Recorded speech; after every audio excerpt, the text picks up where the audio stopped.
वहां से आओ, तुम्हें साथ।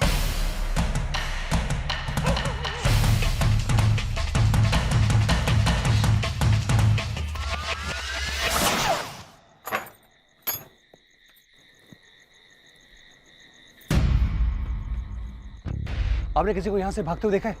नहीं तो। कौन था साहब? कैदी था, हाथ में हथकड़ी थी। हमने किसी को जाते हुए नहीं देखा।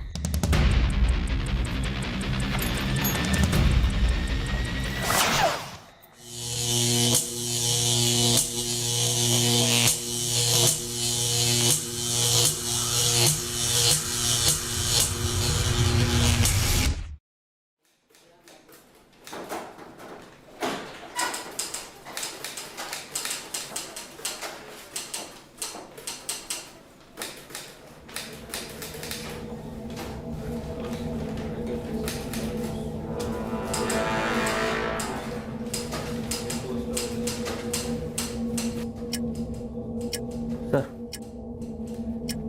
ये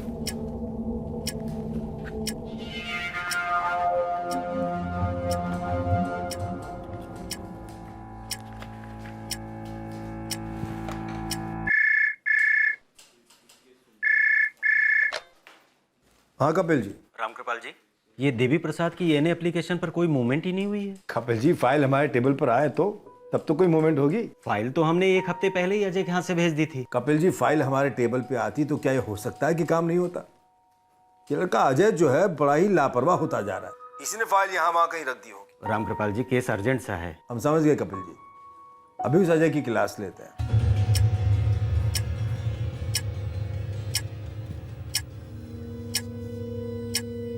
सर, ये कपिल सर फाइल भेजे आपके लिए।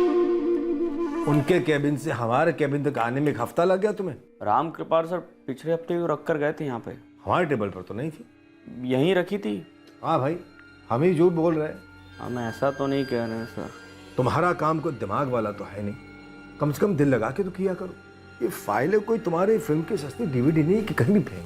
ये फाइलें हमारे सिस्टम की नसें हैं। एक भी खो गई, दब गई या कट फट गई तो पूरा सिस्टम ठप हो जाएगा। जी सर। हमारी बात को हल्के में न लो, आखिरी वार्निंग दे रहे हैं ये। अगली बार सस्पेंशन ऑर्डर थमा देंगे। जिंदगी स्टार्ट होने से पहले खराब ना करो, कह देते हैं हम। जाओ।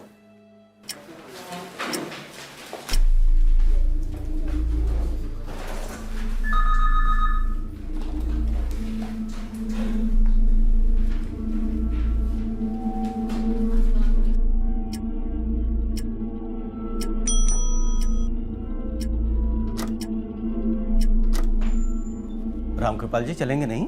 कपिल जी, ये देवी प्रसाद जी की एनए एप्लीकेशन आज कंप्लीट करके ही घर जाऊंगा। आप चलिए, मैं ऑटो कर लूंगा। कल दोपहर तक भी मिल जाता तो चल जाता वैसे। अरे नहीं कपिल जी, हम वैसे भी एक हफ्ता लेट चल रहे हैं और समय से कीमती क्या चीज है? कुछ नहीं। सही कह रहे हैं आप। चलिए, मैं निकलता हूँ, मिलते हैं जल्दी। जी।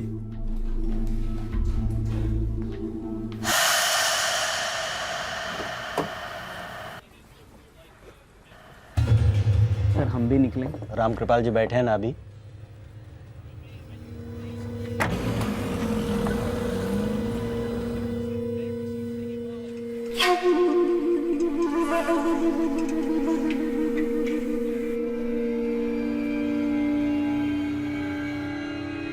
हम जा सकते हैं सर? हमें 15-20 मिनट और लगेंगे।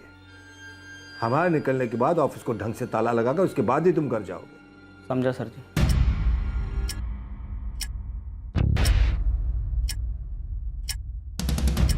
13 अक्टूबर को सरकारी दफ्तर में हुई हर घटना की तरफ हम बार बार लौटने वाले थे। इस मर्डर केस की इन्वेस्टिगेशन एक आंख मिचौली का खेल साबित हुई। लंबा चला। जी सर। ये फाइल कपिल जी के टेबल पे रख दो, सबसे ऊपर। टेबल पर मतलब किसी और के टेबल पर नहीं, कपिल जी के टेबल। जी सर।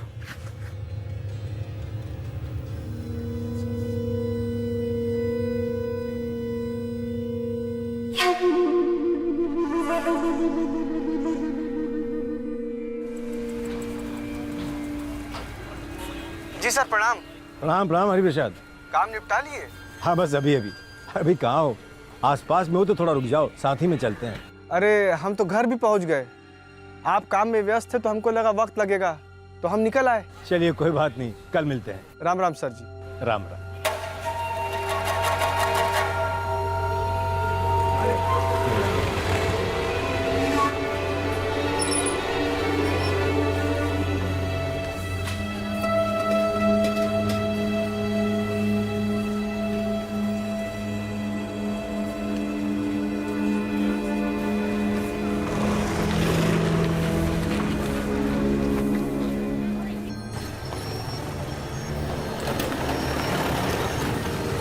राम कृपाल जी, राम राम। जी राम राम। बाइक पर हम देखे रामकृपाल जी के बहुत ही पास से निकल गए। भैया इनकी सांस चल रही है, जल्दी से हॉस्पिटल लेके जाना चाहिए। उठाइए उठाइए, चलिए आराम से। आराम से। क्या हुआ भाई? अरे ओ महेश भैया, आपके पास रामकृपाल जी का फैमिली का नंबर है कहाँ? हाँ, हम उनके बेटे सुरेश को जानते हैं। तो फटाफट फोन दीजिए जल्दी। मम्मी सिविल हॉस्पिटल ले गए हैं पापा को, हम अभी निकल रहे हैं। क्या क्या कह रहे तू? कुछ पता नहीं अभी हमको, अस्पताल जाकर देखते हैं। आप लोग भी पहुंचिए। क्या हुआ मम्मी? सुरेश के पापा को गोली मार दी किसी ने। क्या? ऐसे कैसे किसी ने गोली मार दी पिताजी को? पता नहीं, सिविल अस्पताल लेके गए। चल जल्दी चल। दर्शन वहाँ फोन करके पता। Yes doctor. सॉरी, हम पेशेंट को बचा नहीं पाए। इंटेस्टाइन्स पूरी तरह से रप्चर हुए थे, हेवी हैमरेज। सर, हम सुरेश चौबे, रामकृपाल चौबे के बेटे। कहाँ है हमारे पापा? हमारे पापा कहाँ हैं सर? सुरेश रामकृपाल जी अब नहीं रहे। साहब जी, हम अपना ठेला जमा रहे थे, अचानक हमारे चेहरे पे खून का छिट्टा आ गया। ये दो बाइक वाले जो थे, उनके चेहरे देखे थे तुमने? नहीं साहब जी, हम तो अपना मटका में तीखा पानी बना रहे थे, उधर तो नजरे नहीं गए। उस तरफ से निकल गए और उस मोड़ से मुड़ गए। आपने उन दोनों को देखा? एक झलक के लिए दोनों दिख गए। हम हमारा दुकान बंद ही कर रहे थे तो देखा दोनों रामकृपाल जी के पास आए, कुछ बातें हुई, पर वो पता नहीं चला कि क्या बातें हुई। गोली की आवाज ही सुनी आपने? नहीं साहब जी, कोनो आवाज़ नहीं आया। साहब, रजिस्टर ऑफिस के बाहर के चाय वाले महेश को रोक के रखा है। हमने कुछ नहीं देखा मालिक, बस इतना सुनाई दिया कि रामकृपाल जी पे गोली चल गई। रामकृपाल चौबे जी को भी ऑफिस से निकलते हुए नहीं देखा तुमने? बिल्कुल देखा था मालिक। रामकृपाल जी तनिक लेट निकले थे, तब तक दफ्तर के सारे लोग जा चुके थे। अच्छा, ऐसा कोई जो ऑफिस के बाहर मंडरा रहा हो, उन पर नजर रख रहा हो और उनके ऑफिस से बाहर निकलते ही उनका पीछा किया हो, ऐसा कोई देखा तुमने? ऐसा किसी को नहीं देखे हम मालिक। सुरेश बोल काहे नहीं रहा है? ऑपरेशन हो गया ना? ठीक है ना तुम्हारे पापा? सुरेश कुछ बोलो ना, पापा ठीक है ना? बोल सुरेश। मम्मी, ब्लीडिंग बहुत हो गया था, डॉक्टर ने बहुत कोशिश की मम्मी,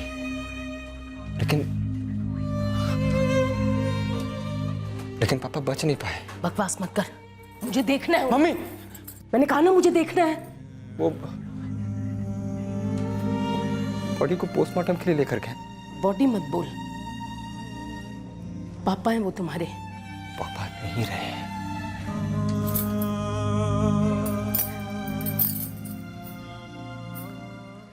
क्या क्या बात कर रहे हो आरिफ? अभी हमको महेश चाय वाला का फोन आया, कह रहा है कि ऑफिस के बाहर गली में किसी ने चौबे जी को गोली मार दिया। हे भगवान, ये तो बहुत बड़ा बवाल हो जाएगा। जयंत कलेक्टर साहब जी।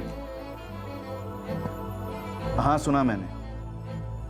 खेद है कि रामकृपाल चौबे जी बच नहीं पाए। रामकृपाल जी हमारे सबसे सीनियर भूमि निरीक्षक थे रजिस्ट्रार ऑफिस में, और 4 महीने में उनकी रिटायरमेंट भी थी। जी मैं जानता हूँ। इस केस को प्लीज टॉप प्रायोरिटी दीजिए, हो सकता है ऑर्गेनाइज माफिया कहाँ तो। आप निश्चिंत रहिए, हमारी इन्वेस्टिगेटिव टीम कातिलों को पकड़ कर रहेगी।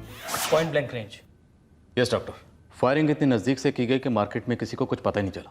डेफिनेटली साइलेंसर लगा होगा। 2 गोलियां फायर हुई और दूसरी हमें क्राइम सीन से मिली। मैंने सिविल हॉस्पिटल के आरओ से पर्सनली बात कर ली है। अराइवल पर ही इतनी ब्लीडिंग हो चुकी थी, इससे पहले वो कुछ कर पाते, विक्टिम की मौत हो चुकी थी।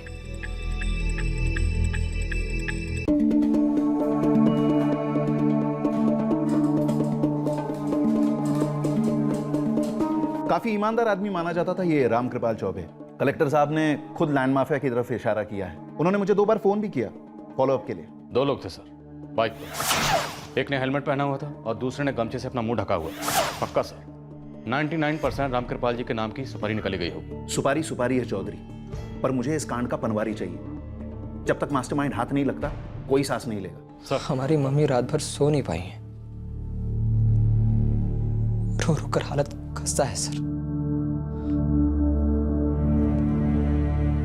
हमें से किसी को समझ ही नहीं आ रहा है कि हमारे पापा के साथ कोई ऐसे। रजिस्ट्रेशन ऑफिस में रोज करोड़ों की जमीनों को सरकारी हरी झंडी या तो मिलती है या नहीं मिलती है। रामकृपाल जी को हाल ही में किसी ने कोई धमकी दी थी या पहले कभी? हमारे पापा दफ्तर की बातें घर पर डिस्कस नहीं करते थे, पर हाँ सर, हमारे पापा बहुत ही स्ट्रिक्ट आदमी थे। उसूलों के एकदम पक्के। उसूलों के पक्के लोग समीर के कच्चे लोगों के रास्ते का कांटा बनते हैं सुरेश। राम कृपाल जी ने कभी तुम्हारे साथ कोई डिस्कस किया होगा इस बारे में, या तुम्हारे सामने किया होगा? कभी नहीं। और तो और उनकी रिटायरमेंट सिर्फ 4 महीने ही दूर थी।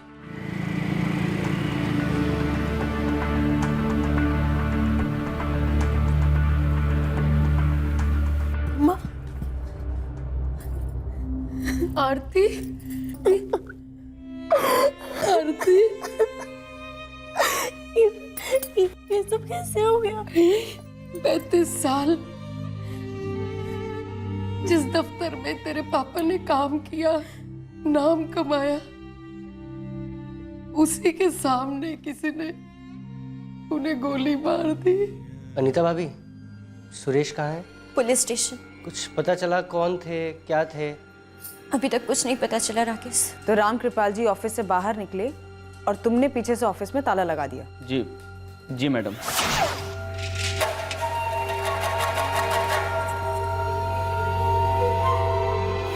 दो लोग बाइक पे आए, उन्होंने तुम्हारे ऑफिस से 2 मिनट की दूरी पर चौबे जी को गोली मारी। उन लोगों को जाते हुए तो जरूर देखा होगा? नहीं देखा मैडम। ताला लगाने के बाद तुम कहाँ चले गए थे? मैडम, राम कृपाल सर निकले घर के लिए और बस पीछे पीछे मैं भी निकल गया। तो फायरिंग के वक्त तुम चौबे जी के पीछे थे? अरे नहीं मैडम, मैं तो अपोजिट साइड में रहता हूँ ना, और राम कृपाल सर दूसरी साइड। मुझे क्या मालूम था मैडम कि ऐसा वैसा कुछ होने वाला है। बाइक पे 2 लोग थे, गोलियां चली, आपने कुछ भी नहीं सुना, कुछ भी नहीं देखा? सर जी, कल रात को भी हम दूसरे साहब को बता चुके हैं कि एक जो था हेलमेट के पीछे छुपा था और दूसरा गमछे के पीछे। बाइक का नंबर देख पाया? सब कुछ इतनी जल्दबाजी में हुआ, कुछ देख नहीं पाए। देखिए, राम कृपाल जी बहुत भले आदमी थे, आप लोगों ने बरसों से जानते थे। हमें पूरी उम्मीद है कि उनके हत्यारों को पकड़वाने में आप हमारी मदद जरूर करेंगे। सर जी, हम बता चुके हैं कि हमारी नज़र बस ऐसे ही घूमी थी, तो हमने देखा बाइक जो है राम कृपाल जी के काफी पास आकर रुकी। सर, सारा मार्केट एक आवाज में बात कर रहा है। किसी ने ना मोटरसाइकिल का मॉडल नोटिस किया ना नंबर। सभी यही कह रहे हैं कि एक ने हेलमेट पहन रखा था और एक ने गमछा बांध रखा। सुजीत, ये जो मार्केट जहाँ खत्म होती है वहाँ आगे चलकर राइट में मेन बाजार, तो वहाँ किसी ज्वेलरी शॉप में या किसी दूसरी दुकान में सीसीटीवी कैमरा जरूर लगा हो। छान मारो, सीसीटीवी फुटेज निकलवाओ। अगर हमारे पापा ऊपरी कमाई ले रहे होते तो हम सेल्समैन की नौकरी तो नहीं कर रहे होते। घर हो या दफ्तर, हमारे पापा का एक ही मंत्र था, छुप कर कुछ करना हो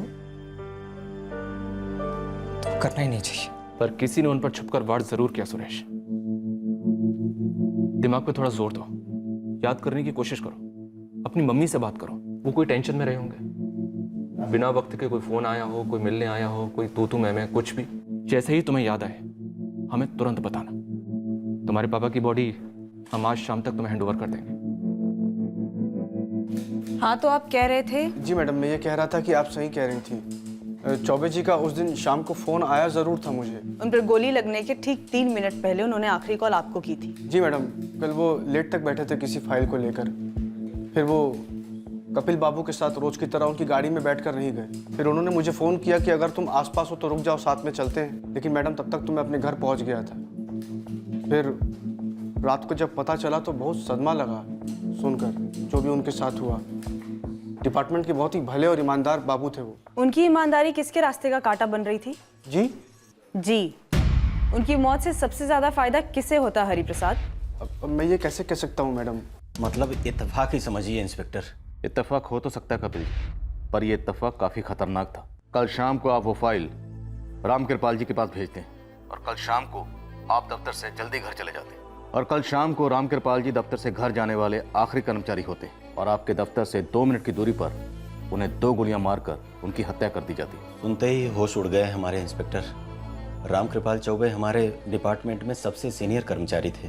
कपिल जी, वो सिर्फ सीनियर कर्मचारी नहीं थे, बल्कि सबसे महत्वपूर्ण विभाग संभालते थे। सारे जिले के लैंड सर्वे, जमीन के झगड़े, जमीन के अप्रूवल्स, इन सभी मसलों की फाइल्स राम कृपाल जी के अप्रूवल के बिना आगे नहीं बढ़ती थी। जी हाँ। आरिफ, राम कृपाल जी जितनी भी जमीन की तकरारों वाली फाइलें हैंडल कर रहे थे वो सारी की सारी मुझे चाहिए। निकलवा देते हैं मैडम। नहीं, पुरानी, छोटी, बड़ी, सारी की सारी निकलवा देते हैं मैडम जी। और ऐसी कोई चीज जो आप जानते हो जिससे राम कृपाल जी की जान को खतरा हुआ हो? अलग से तो कुछ नहीं जानते मैडम, लेकिन सारी की सारी फाइल आपके सामने रख देते हैं। बाइक, हेलमेट, गमछा और पॉइंट ब्लैंक से फायर, इन सारे लक्षणों से सुपारी वाला मामला ही लगता है मालिक। इस रामकृपाल चौबे की ईमानदारी से किसी न किसी चूना लगाने वाले का मुंह जरूर जला होगा, इसलिए सुपारी निकली होगी। ये जला हुआ मुंह मुझे चाहिए गोविंद। कपिल जी, पुलिस को जो भी कोऑपरेशन चाहिए उससे दोगुना दीजिए। हर एक फाइल, हर एक जानकारी। जी सर, अभी अभी पुलिस की टीम निकली है यहाँ से। इंस्पेक्टर से मेरी बात भी हुई है फ़ोन पे, उनके लिए फाइलें निकलवा रहे हैं। फाइलों से परे जाइए कपिल जी। राम कृपाल जी हमारे सच्चाई की मिसाल थे। बिल्कुल राजा हरिश्चंद्र ही समझिए सर। करेक्ट। लेकिन अब हर कोई नहीं होता ना राजा हरिश्चंद्र की औलाद। उनकी सच्चाई ने किसी न किसी झूठे के झूठ को घायल जरूर किया है। सही कह रहे हैं आप सर। खुद से पता कीजिए, वो घायल फाइलों के पन्नों के बीच कहीं छुपा है या दफ्तर की दीवारों के बीच।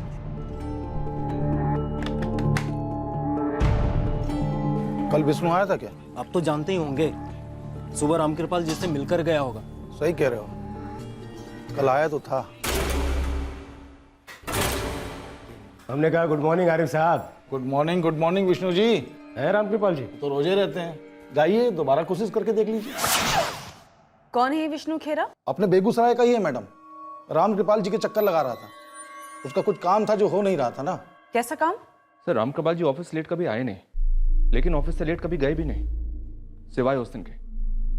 वैसे रोज ऑफिस से निकलते वक्त घर जाते समय सब रजिस्ट्रार बड़े बाबू कपिल अग्रवाल उनको लिफ्ट दिया करते थे। उस दिन कपिल अग्रवाल ने रामकृपाल जी को एक फाइल दी, वो भी काफी लेट, जिसे पूरा करते करते रामकृपाल जी ऑफिस में लेट हो गए और अकेले ही घर के लिए निकले और शूटर्स को मौका मिल गया। क्या ये फाइल उन्हें जानबूझकर लेट दी गई थी ताकि शूटर्स को मौका मिले, या ये महज इत्तेफाक हो सकता है? सर अगर रामकृपाल जी ऑफिस से लेट नहीं निकलते तो शायद ये शूट आउट होता ही नहीं। शूटर्स इतना बड़ा चांस क्यों लेंगे सर इत्तेफाक का वेट करने का? सर एक नाम सामने आया, कोई विष्णु खेरा है जिसका काम ये रामकृपाल जी नहीं कर रहे थे। विष्णु खेड़ा? उठाओ इसे, ये हमारा पहला सस्पेक्ट है। हमारा खाता तो खुले, रजिस्टर ऑफिस के हर कर्मचारी का फोन रिकॉर्ड निकलवा, स्कैन करो रामकृपाल जी का भी। सर ये कोई अचानक से किया गया मर्डर नहीं है, बिना किसी अंदर वाले की मदद के इस मर्डर का होना नामुमकिन था। ये विष्णु खेरा वाला एंगल हमारा फर्स्ट लाइन ऑफ इन्वेस्टिगेशन बना।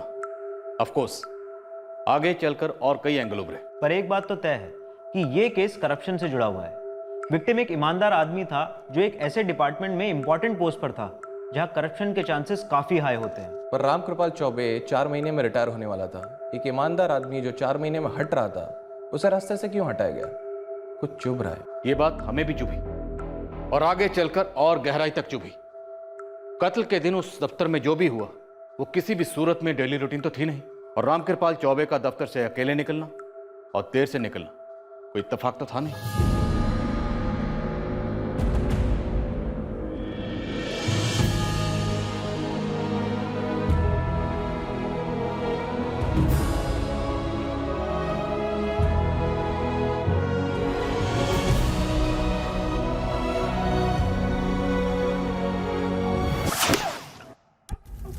पूरे बेगूसराय के साथ हम खुद भी बहुत हैरान है सर कि रामकृपाल जी जैसे नेक आदमी का मर्डर भला कौन कर सकता है। और काहे, हमारे दिल में रामकृपाल जी के लिए बहुत आदर था, बहुत इज्जत थी। पर ये सारा आदर, ये इज्जत तुम्हारे कुछ काम नहीं आ रहा था। कुछ टैनी जमीन में से तुम अपने भाइयों का नाम कटवाना चाहते थे ना। अब रामकृपाल जी तो ऐसा कर नहीं सके, तो तुमने कर दिया। सच या झूठ? गलत काम करवाना चाह रहे थे तुम रामकृपाल जी से, नहीं माने तो उनका ही काम तमाम कर दिया। नहीं ना सर जी, अरे हमारा काम कोनो इतना बड़ा तो था नहीं कि हम मारने मुरने पर आ जाते। वो छोटी सी बात थी। छोटी सी बात? तुमको ये बात छोटी नजर आती है विष्णु खेरा? तुम हमें बेईमानी करने को कह रहे हो, फ्रॉड करने को कह रहे हो। हिम्मत कैसे की तुम? हिम्मत नहीं, मिन्नत कर रहे हैं रामकृपाल जी। अरे हम आपको गलत काम करने के लिए काहे कहेंगे? हम खुद ही गलत आदमी नहीं है। हमारे माँ बाबूजी का आखिरी टाइम तक हम पूरा ख्याल रखें, और सिर्फ हम रखे हैं। उनके इलाज खातिर हमारी बीवी का कंगन तक बिक गया, लेकिन हम मुफ्त नहीं किए। बाबूजी खुद ही चाहते थे कि वो सारी जमीन सिर्फ हमरे नाम करें। की नहीं उन्होंने। कैसे करते? वकील बाबू के आने के पहले तो उनका बुलावा आ गया। यही खातिर तो आपके दफ्तर की परिक्रमा कर रहे हैं ना। परिक्रमा करने में और चक्कर लगाने में फर्क होता है विष्णु जी। तुम चक्कर चलाने की कोशिश में हो, जो कम से कम हम तो यहाँ होने नहीं देंगे। देखिए, तो बेकार में खुद का और हमारा समय नष्ट न करें। जाइए यहाँ से। इस केबिन में आज तक कोई गलत काम नहीं हुआ है, और अगले 4 महीने तक होने से रहा। हम आपसे गलत काम करने के लिए कहाँ कह रहे हैं रामकृपाल जी? देखिए, हम आपके सामने वकील साहब का बनाया हुआ एकदम ओरिजिनल सा वसीयतनामा पेश कर देंगे। बस आप उसके ऊपर मोहर लगाकर हमको आशीर्वाद दे दीजिए। तो कब पेश करें वसीयतनामा? तुम्हारा ओरिजिनल सा वसीयतनामा जाली था, एक फ्रॉड कागज जिसे तुम अपने भाइयों का हक मानना चाह रहे थे। उनकी गैर कानूनी बेदखली में तुम राम कृपाल जी को शामिल करना चाह रहे थे। हम यही चाह रहे थे, लेकिन उनको मारने से हमारा क्या फायदा होता? उनके बिना तो हमारा काम नहीं हो सकता था ना। आप ही बताइए। इंस्पेक्टर साहब, कल हम राम कृपाल जी के अंतिम संस्कार के लिए गए थे, इसलिए फोन ऑफ रखा था और कोई कारण नहीं है। एक बात बताइए कपिल जी, अब राम कृपाल जी नहीं रहे तो उनकी जगह पे कौन आने वाला? वो तो अभी तय नहीं है। कलेक्टर साहब और पटना ऑफिस ही नियुक्त करेंगे किसी को। 4 महीने बाद राम कृपाल जी रिटायर होने वाले थे, तो इतनी जिम्मेदारी वाली कुर्सी पर किसी की तो नियुक्ति हो गई होगी ना? नहीं हुई थी इंस्पेक्टर, और अगर हुई भी होगी तो हमें खबर नहीं, क्योंकि ऐसे फैसले हेड ऑफिस से सीधे लिए जाते हैं। वैसे आप लोगों को कुछ मिला है क्या? मिलने जैसा क्या है कपिल जी? तुम्हें कुछ मिलना चाहिए था। नहीं, वो हम ऐसे ही पूछ रहे थे। हाँ, हम 2 दिन के बाद ड्यूटी ज्वाइन कर रहे हैं। हमारे ससुर जी के बारे में पढ़े होंगे आप? हाँ हाँ हाँ हाँ, राम कृपाल चौबे हमारे फादर हैं।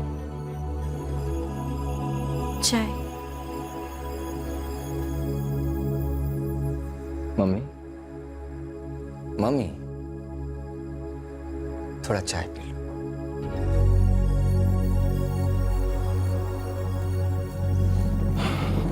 वर्षा सर, फोन रिकॉर्ड्स तो सभी के खंगाले, पर कुछ भी अटपटा सामने नहीं आया सिवाय इस हरी प्रसाद के। राम कृपाल की आखिरी बात इस हरि प्रसाद से ही हुई थी।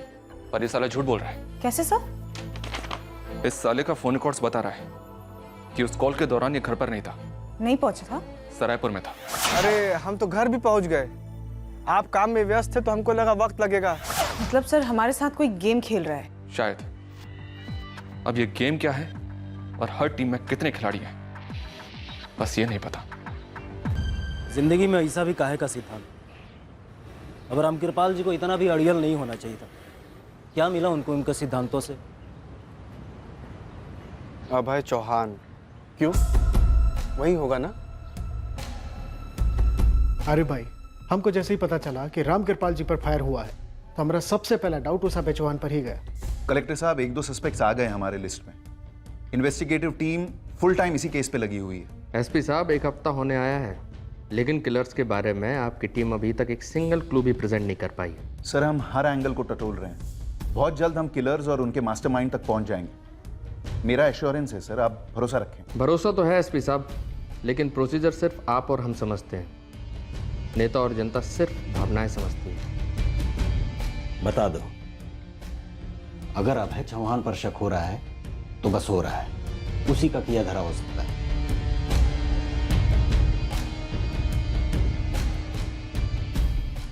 हाँ, वो राम कृपाल जी का जब फोन आया तब हम घर पहुंचे नहीं थे, पर ऑन द वे थे सर। हम केवल सुनी सुनाई बातों के आधार पर तुमसे सवाल नहीं कर रहे। हमने कहा ना सर, हम घर पहुंचने ही वाले थे। एक सेकंड की बाल की खाल करने के बाद हमने तुम्हें यहाँ पे हाजिर किया है।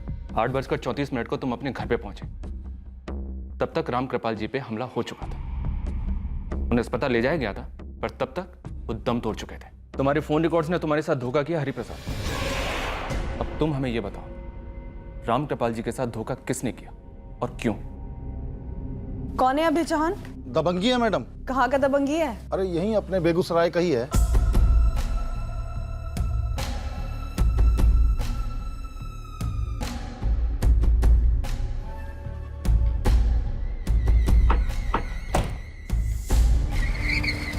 उसी के एक जमीन का मैटर राम कृपाल जी के पास आया था। बाकी का डिटेल आपको विनय गौर बताएगा मैडम। इस विनय गौर का नंबर दीजिए। पर हम एप्लीकेशन कैसे डाल सकते हैं? जब हम बोल दिए डाल दो मतलब डाल दो, इतना सोच विचार करने का जरूरत नहीं है, ठीक है? बाकी सब हम देख लेंगे। हाँ साहब, ये सच है कि उस वक्त हम घर से काफी दूर थे जब राम कृपाल जी का फोन आया। हरि प्रसाद, वो दोनों बाइक सवार कौन थे और उन दोनों को सुपारी किसने दी थी वो बताओ। ये सब आप क्या पूछ रहे हैं साहब? हमको इस सब के बारे में कुछ भी नहीं मालूम है। कुछ तो मालूम है तुम्हें, और जिस दिन हत्या हुई थी उस दिन भी तुम्हें कुछ ना कुछ तो जरूर मालूम था। बिल्कुल भी नहीं सर जी। हमें इतना मालूम था कि रामकृपाल जी लेट तक बैठने वाले हैं फाइल के साथ, और हमें ये भी मालूम था कि अगर वो लेट तक बैठेंगे तो हमको साथ में चलने के लिए कहेंगे शेयर ऑटो में। इसलिए जैसे ही अजय केबिन के अंदर गया हम तुरंत वहां से निकल लिए। तुम साथ कैसे जाते? क्योंकि साथ में जाने का प्लान तो था ही नहीं। अगर तुम साथ में जाते तो तुम भी ठुक जाते। माफ कीजिएगा सर जी, बट आपका कैलकुलेशन एकदम गलत जा रहा है। हम वहां से इसलिए खिसक लिए क्योंकि हमको लगी थी तलब नशा करने की। अरे यार, रामकृपाल जी को भी अभी फोन करना था। जी सर प्रणाम। अगर हम रामकृपाल जी से कहते कि हम आधे रास्ते पर हैं तो वो कहते कि ऑटो घुमाकर वापस आ जाओ, साथ चलते हैं। अब तुम बात को घुमा रहे हो, सीधे सीधे बताओ ना यार। सर सीधा सा हिसाब ये है कि हमको करना था नशा, इसलिए हमने झूठ बोल दिया कि हम घर पहुंच गए हैं। कोई और दिन होता तो हम साथ चले भी जाते, लेकिन उस दिन हमारा दिमाग फ्राई हो चुका था काम और घर के टेंशन से। और साहब ऐसे वक्त में सिर्फ आदमी को नशा चाहिए होता है, ये ईमानदारी और नेकी का लेक्चर नहीं। नेकी और ईमानदारी बहुत खटकती है ना तुम्हें। साहब आप भी हमारी तरह सरकारी नौकर हैं, थ्योरी और प्रैक्टिकल का भेद समझते होंगे। इस वक्त मैं सिर्फ तुम्हारी बात कर रहा हूँ। हम रामकृपाल जी जैसे बिल्कुल नहीं, और होना भी नहीं चाहते। अरे ऐसा भी क्या नेकी कि आप अपने बच्चा लोग का सिफारिश नहीं कर सकते हैं? ईमानदारी के चक्कर में आप लोगों को चक्कर कटवाना ना तो समझदारी है और ना ही इंसानियत। भाई अगर आपके थोड़ा सा एडजस्टमेंट से किसी का काम हो रहा है तो इसमें हर्ज क्या है? रामकृपाल जी की वजह से ऑफिस में कई लोगों का बुरा होता था ना। मैंने सुना है कि वो ना तो खुद खाते थे और ना ही किसी को खाने देते थे। आप एकदम ठीक सुने साहब। खाना पीना एक अलग बात है, दुश्मनियां किसे मोल लेनी है? अभय चौहान के सामने आप झंडा गाड़ कर खड़े हो जाते हैं। मतलब क्या सोचा है कि डिपार्टमेंट का सब लोग जो है फौजी की तरह आपकी रक्षा करेगा? साहब एक बात मैं आपसे कह देता हूँ, वो ईमानदार थे, भले थे, वो सब अपनी जगह है। हमारे हिसाब से बहुत बड़े मूर्ख भी थे। दुनिया बदलने चले थे, दुनिया छोड़ चले। बस साहब इससे आगे हमको कुछ भी नहीं पता है, और हम ठहरे मामूली कलर का आदमी। हमको पता था मैडम, एक दिन ये अभय चौहान अपना असली रंग दिखाए। पता था तो किस दिन का इंतजार कर रहे थे हमें बताने के लिए? कोई स्पेशल इनविटेशन चाहिए था क्या? अरे मैडम हमें लगा आप खुद ही पहुंच जाएंगे अभय चौहान तक। एक नंबर का गुंडा है वो, ससुरा हमारी जमीन भी हड़पने की कोशिश कर रहा था वो।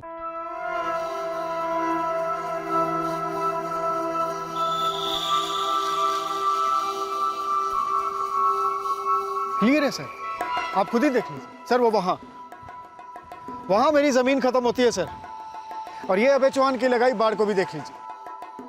सर ये अभय चौहान लगभग 50 मीटर अंदर घुसकर कब्जा कर लिया हमारी जमीन पर, और लौटाने से भी साफ इनकार कर रहा है। तुम बात की अभय चौहान? सर एक नहीं 10 बार बात की है। सर ये अभय चौहान जब से बाढ़ खड़ा किया है ना, हमारा नींद उड़ गया समझो। अरे अपने मोबाइल से इस फेंसिंग की फोटो ले लो और वीडियो भी ले लो। कल सुबह 11 बजे अभय चौहान को दफ्तर बुलवा लेते हैं, देख तो उसका क्या कहना है। सर वो कहने और सुनने वालों में से नहीं है, वो तो हमका जान का भी धमकी दे दिया है।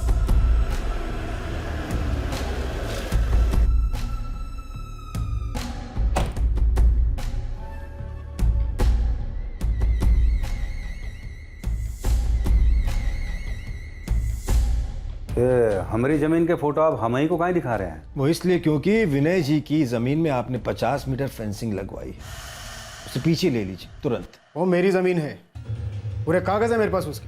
भू निरीक्षक जी, हम हमारी जमीन का सौदा कर चुके हैं। अब वो जमीन एक बिल्डर की है, तो हमारी लगाई हुई बाढ़ अब पीछे तो हटेगी नहीं। और इस दफ्तर में कोई गैर कानूनी रजिस्ट्री तो होगी नहीं।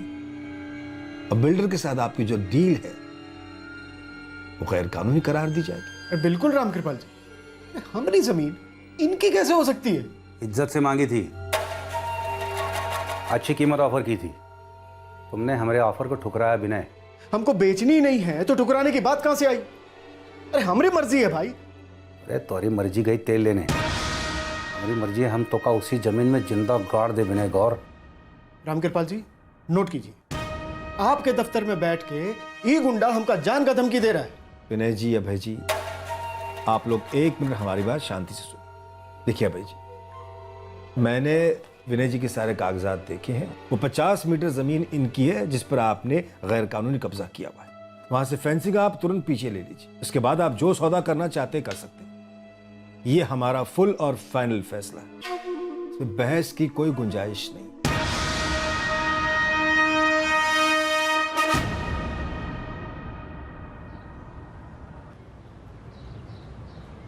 राम कृपाल जी, मामला बड़ी आसानी से सेटल हो सकता है। धमका रहे हो हमें? हमारी ऐसी जरूरत का, हम तो बस एक तोहफा देना चाह रहे हैं आपका। ठीक, लिया, कबूल करें, सेटल कर लें।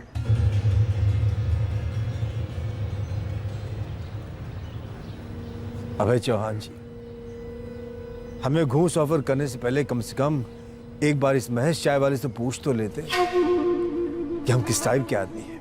हर टाइप के आदमी की एक कीमत होती है सर। ये रकम इतनी बड़ी है कि आपको तो क्या, कलेक्टर साहब को भी कभी ऑफर नहीं हुई होगी। ले लीजिए, ले लीजिए।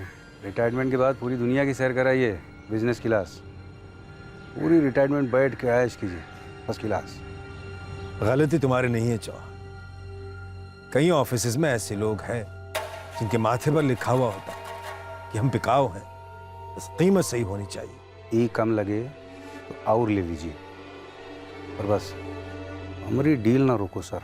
मुझे रिश्वत ऑफर करने के चार्ज में मैं तुम्हें जेल भिजवा सकता हूँ, पर इस वक्त मुझ में वो पहले जैसा जोश नहीं रहा। हाँ, होश जो करती हूँ, इसलिए ये पैसे वापस लो और वो फेंसिंग भी वापस लो, तब जाके मामला निपटेगा, और कोई तरीका है ही नहीं।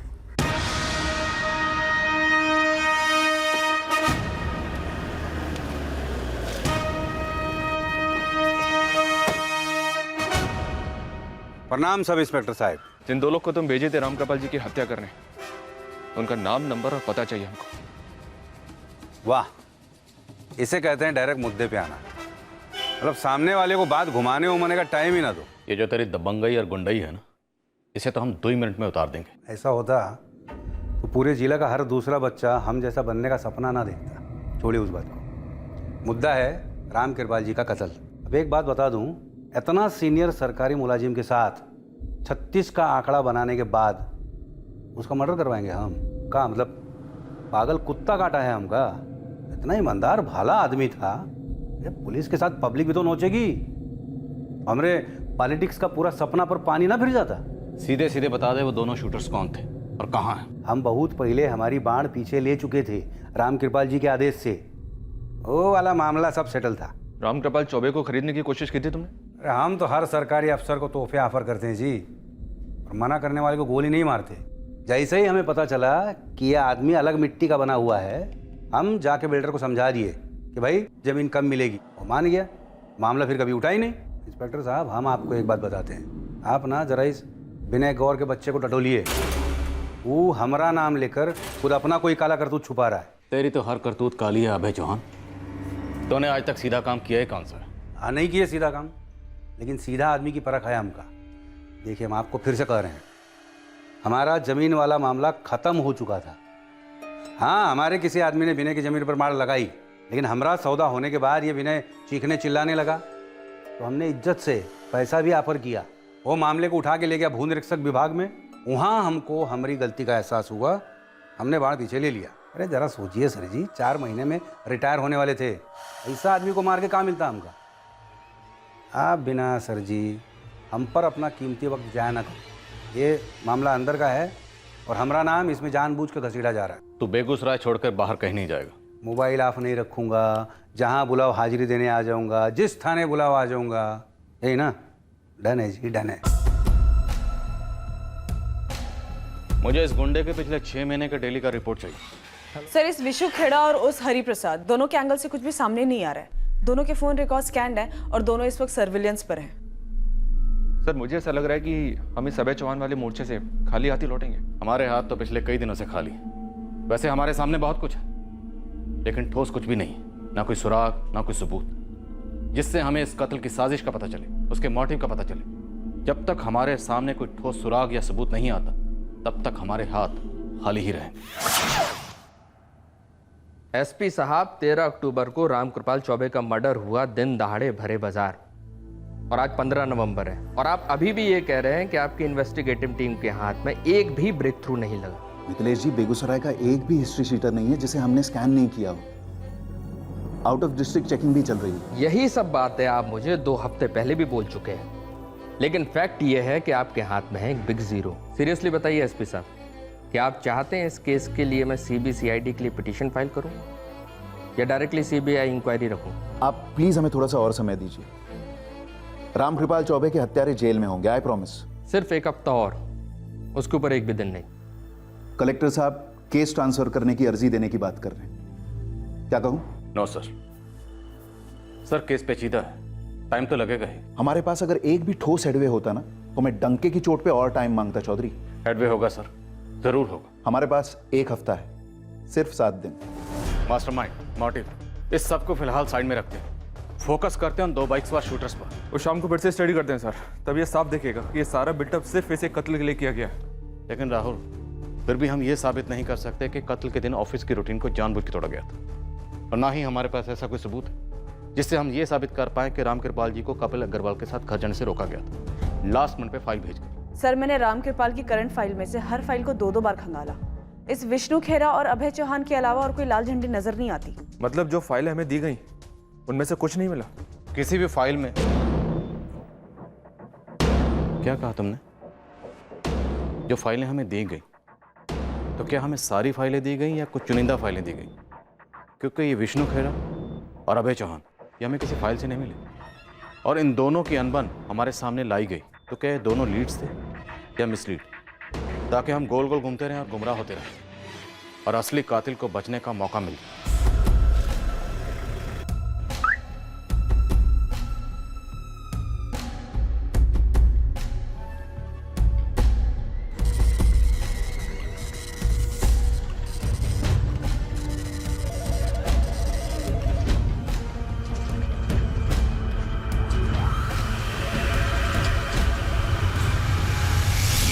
क्या ये हमें असली कत्ल की साजिश तक पहुंचने से रोकने के लिए एक और साजिश रची गई? मतलब सर ये सारे एंगल्स हमारी तरफ धकेले गए ताकि हम गोल गोल चक्कर काटते रहें और हमारे हाथ कुछ भी ना लगे? इसकी पॉसिबिलिटीज हाई है सर, क्योंकि हम इतने दिनों से लगे हुए हैं लेकिन हमारे सामने एक छोटा सा भी लीड नहीं आया है। ये तो अब नॉर्मल है। कहीं ऐसा तो नहीं कि उस सरकारी दफ्तर में सब लोग रेनकोट पहन के नहा रहे थे? किसी भी ऑफिस में एक रिश्वत ना लेने वाला ईमानदार आदमी कई अंदर के और ऊपर के लोगों के रास्ते का कांटा होता है। पर मर्डर के पीछे कुछ और डीपर शामिल था फॉर श्योर।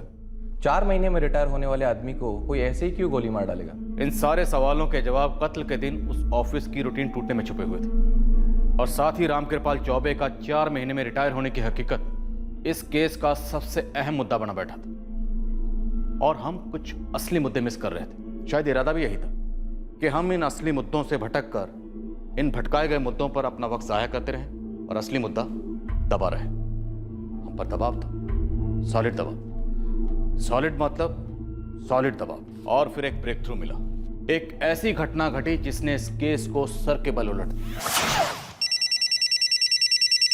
हेलो हेलो, अरे कौन बोल रहा है भाई? तेरे बापू ने पैसा देने से इनकार कर दिया था। देखे कहाँ भेज दिए उसे। कौन हो तुम? अक्लमंद को इशारा काफी होता है सुरेश चौबे। देख 10 लाख रुपए का तुरंत इंतजाम कर दे, वरना तेरे बापू को तो ऊपर भेज दिए, तुझे भी ऊपर भेजने में हमको ज्यादा टाइम नहीं लगेगा। अबे ओ, हिम्मत है तो अपना नाम बता। जब तेरा नामो निशान ही नहीं रहेगा तो हमारा नाम जान के का उखाड़ लेगा बे? टाइम पास बहुत हो गया, जल्दी से 10 लाख रुपये इकट्ठा कर ले, वरना तेरे नाम के आगे स्वर्गीय लगने में ज्यादा देर नहीं लगेगा। Hello hello hello. कब की बात है गोविंद? सर एकदम एग्जैक्ट डेट तो पता नहीं है, लेकिन हाँ पिछले 1 हफ्ते से रामकृपाल जी की पत्नी यहाँ वहाँ से नगद का इंतजाम कर रही है। अब नोटबंदी भी चल रही है, बहुत मुश्किल हो रही है उन्हें। अजीब है सर, सुरेश चौबे सरस्वती चौबे ने हमें क्यों नहीं बताया इस धमकी के बारे में? सर कहीं एक्सटॉर्शन का मामला तो नहीं? फर्ज करें अगर किसी एक्सटॉर्शन गैंग के हाथ फंस भी गया तो भी देने के लिए पैसे तो होने चाहिए ना। अब उसकी फैमिली को टारगेट किया जा रहा है, पर वो भी पैसे कहाँ से लाएंगे? सरस्वती चौबे रामकृपाल जी की विधवा रजिस्ट्रार ऑफिस गई थी कपिल जी से मिलने। सुरेश चौबे को हाजिर करो और उसकी माँ सरस्वती चौबे से भी बात करो। यहाँ इतने हफ्तों से कोई और ही ट्रैक चला था जो हमें दिख नहीं रहा था, या फिर हमसे छुपाया गया था। मैं ये नहीं कहूँगा कि हम चूके थे, पर हमसे कुछ नज़रअंदाज ज़रूर हुआ था। वो इसलिए क्योंकि शायद हम दबाव में थे। करप्शन के एंगल को अब एक्सटॉर्शन के एंगल ने रिप्लेस कर दिया था। क्या ये भी एक मिसलीड था ताकि इन्वेस्टिगेशन टीम सही दरवाजे तक ना पहुंचे? सही दरवाजे तक पहुंचने के लिए अब हमारे लिए ये जानना बेहद जरूरी हो गया था कि वो गलत दरवाजा कौन सा है जिसकी तरफ गुमराह करके हमें बार बार भेजा जा रहा था दस्तक देने के लिए। अब हम अतीत के एक हिस्से तक तो पहुंच गए थे जो हमसे चूका नहीं था, पर हाथ में नहीं आया, लेकिन माहौल में मंडरा रहा था।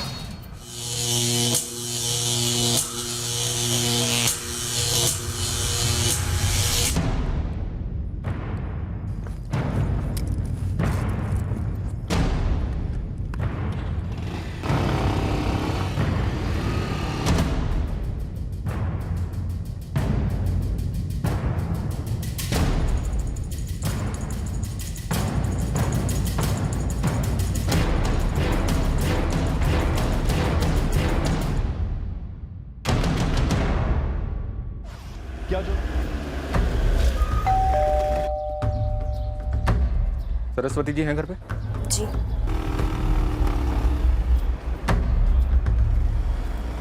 चलिए, आपको हमारे साहब ने बुलाया। कुछ पता चला है क्या? पता चला आपको एक धमकी वाला फोन आया था जिसे हमें बताना अपने जरूरी नहीं समझा। ऐसा क्यों सरस्वती जी? सुरेश ने, आपने, आपके घर के किसी भी सदस्य ने इस बारे में हमें इतला करना जरूरी क्यों नहीं समझा? पहले ये बताइए कि अगर हम आपको इस बारे में बता भी देते तो आप क्या करते? हाँ जी, सरस्वती जी आई थी हमसे मिलने के लिए। तो आप भी जानते थे कि एक्सटॉर्शन के लिए फोन आया था, पर आपने हमें इत्तला करने के बारे में नहीं सोचा। नहीं मैडम, धमकी वाले कॉल की बात तो हमें आपसे पता चल रही है। तो राम कृपाल जी की पत्नी सरस्वती जी यहाँ पे किस लिए आई थी? वो प्रोविडेंट फंड के बारे में पूछने आई थी। कितना समय लग सकता है कपिल जी? इस वक्त तो मैं कुछ नहीं कह सकता, पुलिस की तहकीकात चल रही है। ऐसे में राम कृपाल जी का प्रोविडेंट फंड रिलीज करवाना थोड़ा मुश्किल लगता है। आप तो जानते हैं कि इनकी कोई ऊपरी कमाई वमाई नहीं थी, बस ये प्रोविडेंट फंड ही हमारा सहारा है। अच्छी तरह से जानते हैं, और हमारी पूरी कोशिश होगी कि जल्द से जल्द आपके हक का पैसा आपको मिले। हम दर दर भटक रहे थे 10 लाख रुपया इकट्ठा करने के लिए। उस आदमी ने मांगा था। वो फोन आपको जिस आदमी ने किया था, वो आदमी आपके पति का हत्यारा भी हो सकता है, इतना भी नहीं सोचा आपने? इस बारे में सोचने या ना सोचने से क्या फायदा? हमारे पति तो वापस नहीं लौटेंगे ना, और ना ही सुरेश पर से ये खतरा टलेगा। अगर सुरेश को धमकी मिली है तो हम उसे प्रोटेक्शन देते ना। आपकी नाक के नीचे हमारे पति की गोली मारकर हत्या कर दी। आज 1 महीना हो गया, उन हत्यारों के बारे में कुछ नहीं पता चला। बहुत जल्द वो दोनों किराए के हत्यारे पकड़े जाएंगे, और उनको सुपारी देने वाले भी। अगर किराए के हत्यारे हो सकते हैं तो किराए की सुरक्षा भी तो मंगवाई जा सकती है ना। इन सब में आपका क्या काम? क्या आप गारंटी दे सकते हैं कि कल के दिन हमारा सुरेश सही सलामत घर लौट आएगा? सुरेश, हम मानते हैं कि अभी तक हम तुम्हारे पिता के हत्यारों तक नहीं पहुंच पाए, पर इसका मतलब ये नहीं है कि वो बच गए। लेकिन अगर तुम ये सोचते हो कि उन्हें पैसे देकर ये सारा मसला हल हो जाएगा, तुम्हारी सोच गलत है। सर, जब वो कॉल आया हमारे पास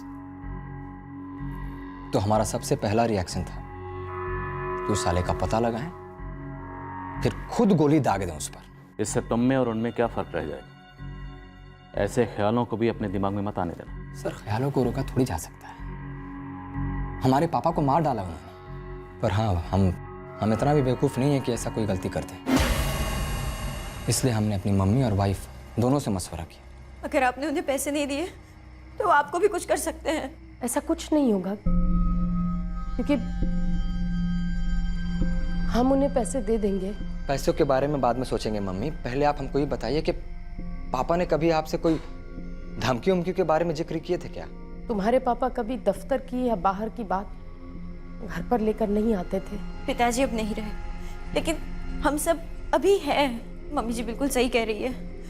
हम कैसे भी करके उन पैसों का इंतजाम कर लेंगे। अरे बाबा, कोई 1-2 लाख रुपया का बात थोड़ी ना है। पूरे 10 लाख मांगे हैं, और इतना नगद इस नोटबंदी के समय में कहां से लाएंगे बताइए? हो जाएगा इंतजाम, हो जाएगा। तुम्हारे पापा ने कुछ पैसे बचा के रखे हैं, और प्रोविडेंट फंड भी तो है ना। हम कतई नहीं जानते थे कि ये हालत है चौबे परिवार की। हमने मदद की भी ऑफर की थी। यकीन कीजिए इस सब के बारे में हम कुछ नहीं जानते थे और नहीं जानते हैं। 2 दिन से हम, मम्मी और अनीता, हम सब जमीन आसमान एक कर दिए पैसा जुटाने में, पर कोई इंतजाम ही नहीं हो पा रहा था। किसी के पास कैसे नहीं है। सुरेश, अगर कैश होता भी, अगर नोटबंदी ना भी होती, तब भी तुम किसी को 1 रुपया भी नहीं दोगे। तो मुझे इस आदमी का नंबर दो जिसने तुम्हें फोन किया था। 2 दिन से नंबर बंद आ रहा है। हमने कई दफ़ा ट्राई किया। जब इससे तुम्हारी बात हुई थी तब इसने अपने नाम का जिक्र किया था। 10 लाख रुपए का तुरंत इंतजाम कर दो। नहीं सर। कोई नहीं, हम इस तक और उन दोनों शूटर्स तक जरूर पहुंचेंगे। 24 hours round the clock full protection दो पूरी फैमिली को। आर्म्ड गार्ड्स, बेस्ट आदमी। टीम बन गई है सर। गुड। वैसे भी हम बैकफुट पर हैं चौधरी। राम कृपाल के किलर्स का अभी तक कुछ पता नहीं चला है। हमें अपने हाथों में और एक मर्डर नहीं चाहिए। चौबे परिवार पर कोई आंच नहीं आएगी सर। सिर्फ कलेक्टर साहब के ऑफिस से ही नहीं, पूरे पटना से फोन बजने शुरू हुए हैं और फिर दिल्ली दूर नहीं। और किसी को देने के लिए मेरे पास इस वक्त कोई जवाब नहीं है। जवाब होगा सर, बहुत जल्दी होगा। 444-876-598 इस नंबर से सिर्फ एक कॉल हुआ है सुरेश को 20 नवंबर की रात को। मतलब 100% फर्जी नाम और फर्जी एड्रेस।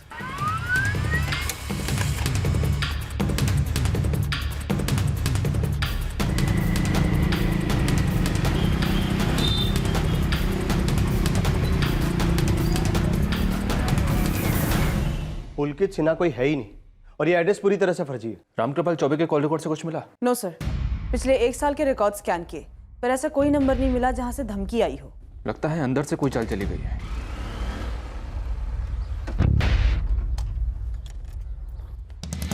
कौन है आप? हम राम कृपाल जी के दामाद हैं, राकेश। ये हमको धमकी वाले फोन के बारे में बताया नहीं किसी ने। अब बताकर क्या फर्क पड़ जाता जीजा जी, और पुलिस को तो हम बता ही दिए ना। आरती तुम्हारी बहन है, अगर तुमको धमकी मिल सकती है तो उसको भी तो धमकी मिल सकती है। और फिर हमको एक गैर है जो हमको नहीं बताया। अब बताया नहीं बताया उसको लेकर बहस करनी जरूरी है दामाद जी?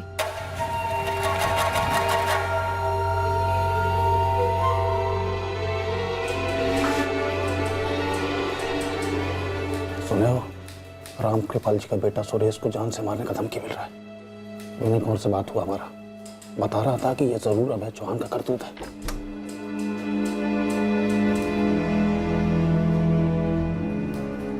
फैमिली को 24 घंटे घर में कैद करके रखना 24 घंटे सिक्योरिटी कहते हैं आप ऑफिसर? नो सर, ऐसा कुछ नहीं है। वो जहाँ चाहे जा सकते हैं, हमारी टीम उन्हें कवर देगी। जो धमकी दी गई है ये वही लोग हो सकते हैं ना जिन्होंने रामकृपाल चौबे जी की हत्या की? जी सर, पूरी पॉसिबिलिटी है। और फिर भी आपको यकीन है कि ये पेशेवर हत्यारे आपके अधेड़ उम्र के 2-2.5 हवलदारों के खौफ से उनकी फैमिली पर हमला नहीं करेंगे? सर जी, आपके ताने और व्यंग हम समझ रहे हैं, पर हमें पूरा विश्वास है कि हम इस मिशन में कामयाब होंगे। जब होंगे सिर्फ और सिर्फ तभी यकीन होगा कि आपकी कथनी और करनी में ज्यादा अंतर नहीं है। मैं वेट कर रहा हूँ ऑफिसर। सर, एक्सटॉर्शन कॉलर का नंबर फर्जी नाम पर है और एड्रेस भी फर्जी है। सिर्फ एक कॉल की गई थी सुरेश को, नंबर सिर्फ इसी काम के लिए लिया गया होगा। और उसे एक कॉल के बाद कोई कॉल नहीं किया गया। मतलब साफ है ये मास्टरमाइंड की एक चाल है। एकदम साफ है कि ये चाल है। एक तो सर हमें काफी देर बाद पता चलता है, फिर हम इन्वेस्टिगेशन शुरू करते हैं और फिर उसी दौरान ये बात सारी दुनिया में फैल जाती है कि एक कॉल आई थी। फिर क्या होता है? फिर विनय गौर बात फैलाता है कि इस कॉल के पीछे अभय चौहान है। मैडम जी, आप अभी भी यकीन नहीं कर रहे हो कि मुजरिम आपकी आंखों के सामने है? ये अभय चौहान का ही किया कराया हुआ है।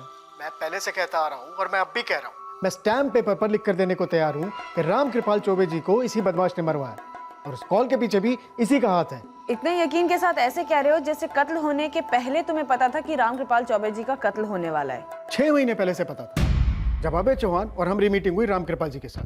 उन्होंने हमारा पक्ष लिया क्योंकि हम सही थे। उन्होंने अभय को कहा कि अपनी बाढ़ को पीछे ले ले। फिर अभय ने उनको रिश्वत ऑफर करी जो उन्होंने साफ साफ इनकार कर दी। सर, मैंने इस विनय गौर की पूरी हिस्ट्री निकाली, एक एक डिटेल्स चेक की कि कहीं ये अभय चौहान के कंधे पर अपनी बंदूक रख के तो नहीं फायर कर रहा। बट नो सर, कुछ भी नहीं मिला इसके खिलाफ। अभय चौहान का कंधा ना सही, किसी और का सही, पर इतना तो पक्का है यहाँ कहीं ना कोई किसी न किसी का कंधा जरूर इस्तेमाल कर रहा है सर। कहीं ये हमारा कंधा तो नहीं? मतलब एक किलिंग होती है और 2 अलग अलग तरफ से हमारी तरफ 2 एंगल भेजे जाते हैं कि या तो विष्णु खैरा किलर हो सकता है और या अभय चौहान, और फिर एक तीसरा एंगल उभरता है एक्सटॉर्शन कॉल का, जिसका कोई माई बाप नहीं है। नो हिस्ट्री, नो ज्योग्राफी, सब फर्जी। और सर एक अजीब बात ये भी है कि ये किलिंग बहुत ही प्रोफेशनल किस्म की है। 2 नकाबपोश शूटर्स बाइक पर आते हैं, पर सर हम एक भी स्ट्रीट शूटर को क्रैक नहीं कर पा रहे हैं। और हमारी इतनी तगड़ी खबरी नेटवर्किंग होने के बावजूद कोई हमें ढंग की खबर नहीं दे पा रहा है। सर डाउट होता है, कौन थे ये 2 शूटर्स? सेल्फ डाउट ये किसी भी इन्वेस्टिगेशन में सीरियस रुकावट डाल सकता है, आपको हिलाकर रख देता है। और हम एक ऐसे चौराहे पर खड़े थे जहां पर अब गलत रास्ता लेने की कोई गुंजाइश नहीं बची थी और सही रास्ता पहचान में नहीं आ रहा था। सुरेश को एक्सटॉर्शनिस्ट ने धमकी दी कि अगर वो पैसे नहीं देगा तो उसका भी वही हश्र होगा जो उसके पिता का हुआ। तो लॉजिकली उसके पिता को भी ऐसी धमकी मिली होगी, लेकिन किस लिए मिली होगी? पैसों के लिए या कोई और कारण हो सकता है? इन्वेस्टिगेटिंग टीम को जो भी लीड्स मिल रहे थे वो कहीं लीड नहीं कर रहे थे। शायद यही उनका मकसद था, टीम को गुमराह करना, हताश करना। बौखलाए हुए होने के बावजूद हम हाथ पैर मारते रहे। मास्टरमाइंड कौन है?